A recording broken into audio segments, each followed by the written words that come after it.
제가 27년 동안 연구한 이 한글 구성 성명학은요, 서비스표권 그리고 상표권, 저작권이 다 등록되어 있어서요, 다지음 소속이 아닌 타 장명업체나 일반 개인들이 제 한글 구성 성명학을 가지고 영업행위를 하게 되면요, 그 자체가 이미 불법이기 때문에 우리 주식회사 다지움에서 제 학문을 무단으로 사용하는 거에 대해서 손해배상을 청구하게 되면요, 꼼짝없이 다 물어줄 수밖에 없는 그 정도로 철두철미하게 관리를 하고 있어요. 저희 구성성명학을 배워본 사람들은 정말 이름대로 산다라는 게, 왜냐하면 배워서 주변 사람들 이름을 풀어주면 정말 그들이 이름대로 사는 게 나타나기 때문에 이름을 함부로 지어서는 안 되겠다, 이런 생각을 가지고 정말 이름대로 사는 게 입증이 되기 때문에 공부를 했던 사람들이 가맹비를 내고 우리 가맹지사로서 활동을 하고 있는 거거든요. 저희 본사에서는 한 150개 지사를 계획하고 있기 때문에 이 150개 지사들의 영업을 책임지기 위해서는요, 이 한글 구성 성명학 자체가 영업비밀이기 때문에 이거를 지키지 않으면, 이걸 굳건하게 본사에서 지키지 않으면 저희 회사는 영구 보존될 수가 없어요. 그래서 본사에서 철두철미하게 관리를 하고 있거든요.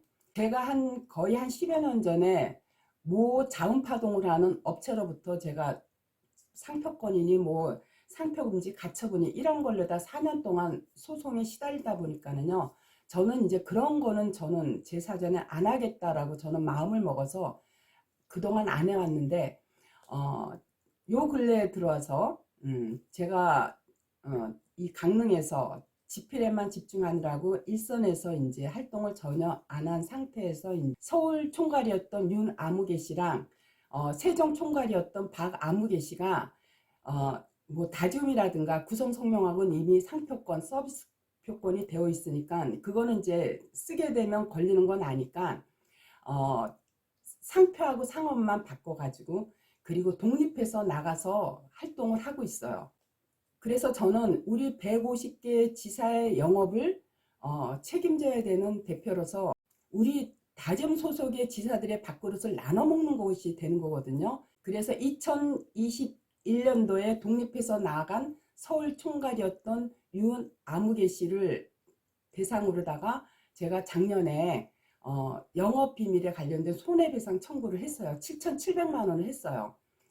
그거 한 이유는 저는 소송을 별로 이렇게 좋아하지 않아요. 제가 모 업체로부터 자음파동을 하는 대구의 모 업체로부터 상표 침해 가처분이니 뭐니 이러한 소송, 이런 거에 너무 한 4년 동안 시달렸기 때문에 저는 그런 소송을 하지 않아야 되겠다는 결심을 했는데도 불구하고 하게 된 이유는, 그래서 그 친구가 나갔을 때도 그냥 뭐 그러나 보다고 했는데, 그 친구가 나가서 활동을 활발하게 하는 거를 봤던 우리 세종 총괄이었던 그 박아무개 씨도 그게 이제 왜 잘하고 있는 선례가 보여지니까 본인도 그걸 똑같이 하고 싶었던 마음이 생겼던 것 같아요. 그게 뭐냐면 바로 소탐대실이야. 작은 걸 욕심내다가 큰 걸 잃게 되는 그런 마음이, 모든 게 이렇게 초심의 마음을 잃게 되면요, 항상 큰 거를 잃게 되어 있어요.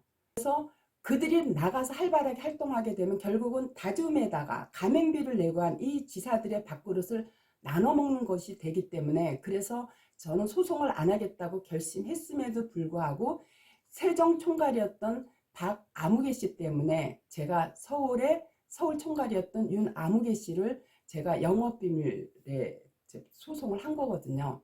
그래서 소송을 이제 하다 보면은 그들이 새로 주장했다라는, 자기가 각자 나름대로 연구했다라고 헛소리들을 하니까, 그러려면 본인들이 연구했다라는 거를 밝혀내야 되기 때문에, 그건 법정에서는요 100마디 말 다 소용없어요. 다 입증 자료, 증거 자료가 필요하기 때문에, 왜 그들이 유튜브 활동 활발하게 하기 때문에 제가 그거를 유튜브를 다 다운받아 가지고 이제 차이점을 찾아내야 되니까, 보통 유튜브가 한 25분 30분 정도 되는 거를 2, 3분을 압축해서 하려니까 할 수 없이 그걸 다 보게 돼요. 보게 되다 보니까 너무 기가 막힌 거예요.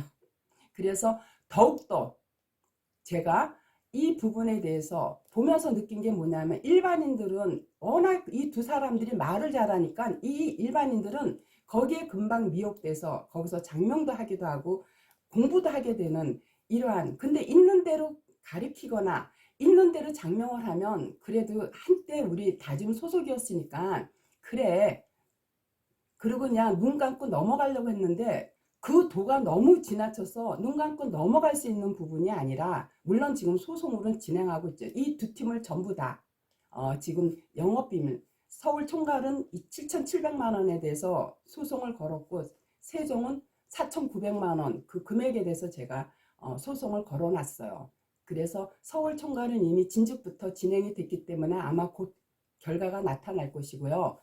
세종 총괄은 제가 최근에 했기 때문에 어쨌든 이게 결과가 나타나면 이것도 결론이 빨리 날 것으로 보이는데, 제가 왜 이 문제를 이렇게 길게 설명하느냐 하면은요, 요즘 제가 이제 전에는 이제 일선에 나서지 않고 지필에만 집중하다 보니까 저한테 연락을 하고 싶어도 연락이 되지 않았던 분들이, 이제 제가 일선에서 나서서 연락들이 소통이 되니까, 연락들이 되니까 많은 사람들이 서울 총괄이었던 윤아무개 씨나 세종 총괄이었던 박아무개 씨한테 공부했던 사람들이 이런 거기서 공부를 하거나 장명을 했던 사람들이 어떤 그런 의문사항이라든가 불만들을 토로하는 것을 제가 많이 듣게 돼요. 그 중에서 제가 왜 이렇게 격양된, 제가 목소리가 약간 좀 상기가 됐는데, 이 상기된 목소리로 얘기를 하느냐면요, 제가 그 영업비밀 조항으로다가 그거 비교 분석을 하기 위해서 자세하게 그 유튜브, 그동안에 유튜브에 나왔던 거를 보다 보니까 그 이론이 너무나 엉터리고 정말 헛소리들을 너무 많이 해서, 제가 그래서 이 내용을 모르는 사람들은 그 현란한 말씀씨에 그냥 넘어갈 수밖에 없겠구나 싶어서, 제가 어저께 그 세종 총괄이었던 박아무개 씨 그 50대 대한항공 직원의 그 이름을 풀이한 부분에 대해서 제가 너무 기가 막혀서, 이거는 제가 유튜브에다 올려서 분명하게 선을 그어 놓지 않으면, 정확하게 그 학문적인 지식을 주입시켜 놓지 않으면 뭣도 모르고 그 유튜브를 보고 그게 진짜인지 알고 거기에서 혹여라도 장명을 했을 때, 잘못 장명하게 될 때 남의 인생을 그르치는 일이 생기겠다는 어떤 그런 염려심 때문에, 제가 오늘은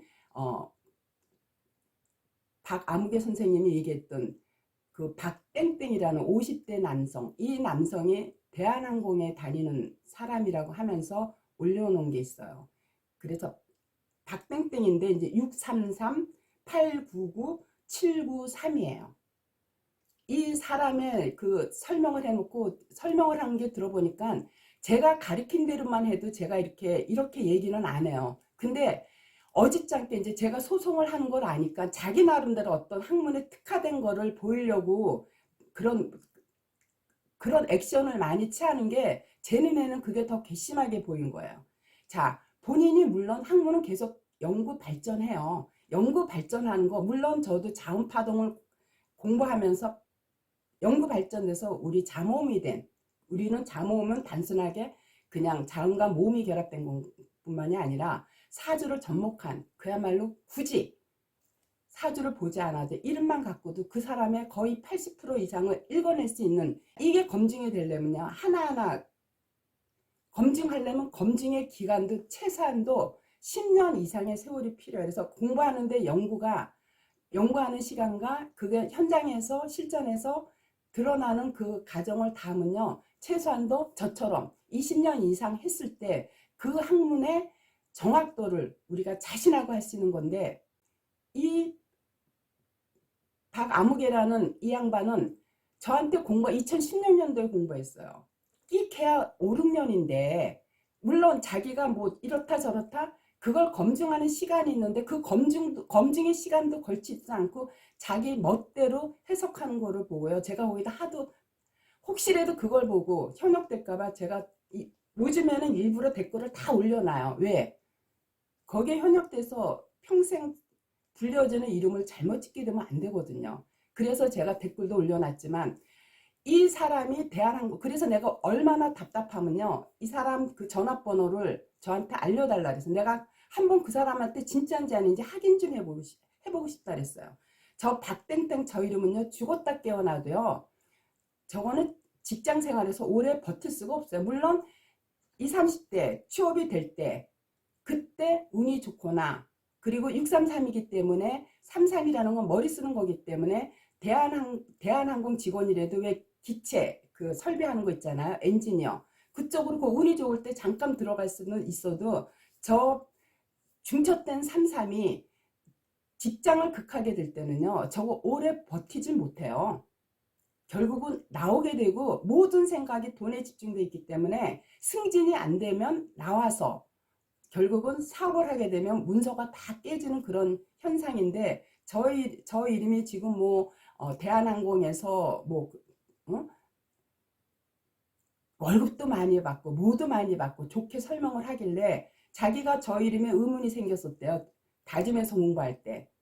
물론 공부를 이름을 풀어보니까 7, 80%는 다 맞는데 20, 30%가 안 맞았던 부분이 바로 저 이름에 의문이 생겼는데, 자기가 혼자 연구하다 보니까 이 원인이 99가 증첩돼 있어서 33을 눌러주기 때문에 저 33의 기운이 약화되기 때문에 이 사람이 오히려 많은 직장 나와서도 공부를 하고 뭐하고 하는 그런 귀신 씨나라 까먹는 헛소리를 하길래 내가 너무 듣다 화가 나는 마음을 잠재우지 못하고 제가 댓글을 올려놓은 거예요. 한 학문이 완성돼서 이거다 하고 만들어 놓으려면요, 최소한도 20년 이상의 세월들이 다 필요한 거예요. 거기는 검증 기간도 필요해요. 이걸 가지고 남이 힘들게 수십 년을 노력해서 만든 이 학문을 마치 자기 것이냐 이렇게 하는 거는요, 이거는 자기 양심을 팔아먹는 아주 불량한 그런 태도예요. 그래서 뭐 다 인연 따라 사람도 만나는 건데, 혹여라도 제 이 유튜브 방송을 보는 사람들은 거기에 현혹되지 않기를 바라는 마음에서 제가 오늘 세종 총괄이었던 박아무개 그 양반이 설명하는 50대 남성 대한항공 직원이라고 하는 그 남성의 그 엉터리 설명을 듣고요, 제가 오늘 한마디 쓴소리를 하고 있는 거예요. 아시겠죠?